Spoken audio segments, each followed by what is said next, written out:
এটা এখানে আপনি ঢালাই টিকার করলে আপনার একটা ঢালাই টিকার করলে আরেকটা জয়েন্ট পড়ে। জয়েন্ট পড়ে যারা ঢালাই টিকার করে তারা মনে করেন যে বুকার দেশে বাস করে। এখানে আমরা ঢালাই টিকার করি নাই, রডে টিকার করছি। ছাদেরপুর থেকে দুটোটা বোর্ডে আমার কলম মানে একবারে ছাদ থেকে জোড়াটা হবে, এখানে আর এক্সট্রা আরেকটা জোড়া পড়বে না। এক্সট্রা জোড়া হবে না। আচ্ছা, যারা ঢালাই টিকার করে তারা তো বুকার দেশে বাস করে, কারণ ওখানে আপনার হানিকম্প হলে ওখানেই, ভূমিকম্প হইলে ওখানেই আপনার ফাটল ধরার সন্দেহ আছে। আচ্ছা, ঢালাই টিকার করলে তো যদি ক্ষতি হয়, অনেক জায়গায় তো ঢালাই টিকার করে, এমন যেন ঢালাই টিকার করে না।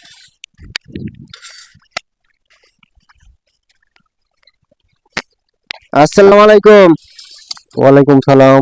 কেমন আছেন ভাই? আলহামদুলিল্লাহ ভাই, ভালো আছে। কাজ করতেছেন নাকি?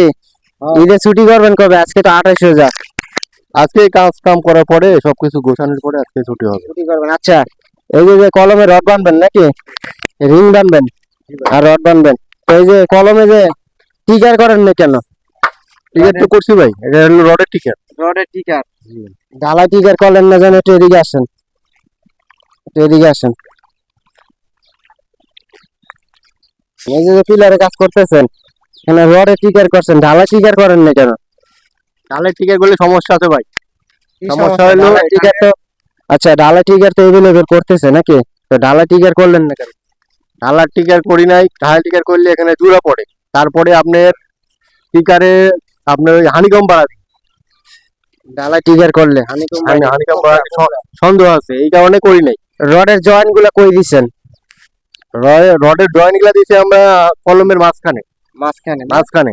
আর এই রিং গুলো কত ইঞ্চি পর পর বাঁধছেন? 4 ইঞ্চি পর পর। 4 ইঞ্চি পর পর।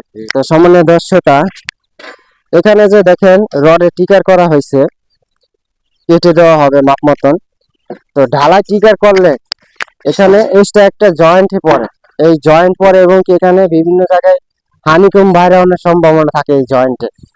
তো অবশ্যই ঢালাই টিকার করার চেয়ে আপনারা রডে টিকার করেন বা না করেন, এটা সরাসরি ছাদ থেকে যদি ঢালাই দিতে পারে তাহলে কাজটা আরো শক্তিশালী হবে, কি মজবুত হবে। আর ঢালাই টিকার করলে তখন আপনাদের ঢালাই দিয়ে যদি হানিকম বের হয়, হানিকম বের হলে তখন আপনাদের ওই জায়গাটায় কলমটা জয়েন্টে দুর্বল হয় এবং কি ভূমিকম্পের সময় এই জায়গাটা ফাটল দেখা দিতে পারে। তো এই যে দেখেন কলমে যে রড বাইন্ডিং করা হয়েছে, প্রত্যেকটা জয়েন্ট একটা পর পর মিডিল পয়েন্টে দেওয়া হয়েছে। 50% জয়েন্ট এই দোতলার ফ্লোর আছে, এটা দোতলার ফ্লোর, আর 50% জয়েন্ট দোতলা থেকে দেওয়া আছে, ওটা 4 তলায় চলে গেছে। এই যে এই রডগুলো যেগুলো জয়েন্ট ছাড়া, এগুলো আছে 3 তলা পর্যন্ত, 3 তলার মিডিল পয়েন্টে। আর দোতলাতে যেটা দেওয়া হয়েছে এটা চলে গেছে 4 তলা মিডিল পয়েন্টে। তো এরকম মিডিল পয়েন্টে জয়েন্ট গুলো আপনাদের দিতে হবে। আর জয়েন্টের জায়গা অবশ্যই এভারেজে 4 ইঞ্চি পর পর রিং বেঁধে দিতে হবে। তো এই যে রডের টিকার, এটা কি আপনি এই প্রথম ফার্স্ট নাকি আরো করছেন? আরো করছি। করছি আরো। কোনটা করলে সুবিধা হয়? ভালো মনে এটা আপনার রডের টিকার করলে কম খরচে এটা হয়ে যায়। না, টিকার করলে তো আপনি ঢালাই দিতে হয়, তখন তো খরচ হয়। ঢালাই তো আগেও দেওয়া লাগবে, পরেও দেওয়া লাগবে, কিন্তু এটা হচ্ছে আপনার জয়েন্ট পড়ে না, এতে সুবিধা। এই টিকার ছাড়া যদি আপনারা ডাইরেক্টলি কলম কইরা এরকম পিলার করতে পারেন তাহলে আপনাদের এটা আরো শক্তিশালী হয়। এনে যদি আপনারা টিকার করেন, আপনাদের বাড়ির পিলার ছোট হোক এবং কি বড় হোক, এরকম যদি ডাইরেক্টলি কলম করে আপনারা বিল্ডিং খাড়া করতে পারেন তাহলে এটা আরো শক্তিশালী হবে আপনাদের বিল্ডিং। কারণ এখানে যদি টিকার করে আপনারা কলম করেন, এই টিকারের জায়গা দিয়ে দেখা গেছে হানিকম বাইরে এক্সট্রা একটা জয়েন্ট তৈরি হয়। আর ছাদ থেকে ডাইরেক্টলি কলম করলে এখানে একটা জয়েন্ট হয় না। তো যার ফলে টিকার করে যদি আপনারা করেন, এখানে জয়েন্ট হয়, হানিকম বাইরে বিভিন্ন জায়গায় হানিকমে বালু মেরে দেওয়া হয়, এগুলা ভবিষ্যতে আপনাদের এই গোড়া দিয়ে ঢালাই ফাটন ধরতে পারে। যার ফলে এরকম সরাসরি যদি আপনারা করতে পারেন তাহলে আপনাদের পিলার গুলো অনেক মজবুত হবে। তো বিশেষ করে এখন এরকম বড় বড় কলম দেখে যে আপনাদের শুধু রডে টিকার করে ডাইরেক্টলি এরকম করা হয় না, ছোট ছোট কলমে আরো সুবিধা বেশি, আপনারা এরকম ডাইরেক্ট করতে পারেন।